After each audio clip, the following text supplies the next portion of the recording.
Bollywood screen మీద big stars కూడా fail అవుతున్న టైంలో చిన్న సినిమాలు మాత్రం సూపర్ హిట్స్ తో సర్ప్రైజ్ చేస్తున్నాయి.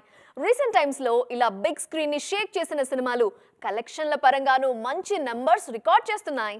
ప్రెజెంట్ బాలీవుడ్ బాక్స్ ఆఫీస్ ని రూల్ చేస్తున్న సినిమా కిల్. వైలెంట్ యాక్షన్ డ్రామాగా తెరకెక్కిన కిల్ ఎలాంటి అంచనాలు లేకుండా ఆడియన్స్ ముందుకొచ్చి సూపర్ హిట్ అయింది. మరే సినిమా పోటీ లేకపోవడంతో భారీ వసూళ్లతో దూసుకుపోతోంది. ఇండియన్ స్క్రీన్ గతంలో ఎప్పుడూ చూడనంత వైలెన్స్ ని కిల్ సినిమాలో చూపించారు మేకర్స్. కేవలం ఓ ట్రైన్ జర్నీలో జరిగే కథగా తెరకెక్కిన ఈ సినిమాతో లక్ష్య హీరోగా పరిచయం అయ్యారు. తొలి సినిమాతో అందరి దృష్టిని ఆకర్షించారు. ఈ ఇయర్ సర్ప్రైజ్ చేసిన మరో interesting movie bad news. Vicky Kaushal, Tripti Dimri lead రోల్స్లో నటించిన ఈ సినిమా సెన్సేషనల్ హిట్ అయింది. బోల్డ్ కాన్సెప్ట్ తో రొమాంటిక్ కామెడీ డ్రామాగా బ్యాడ్ న్యూస్ ని రూపొందించారు మేకర్స్.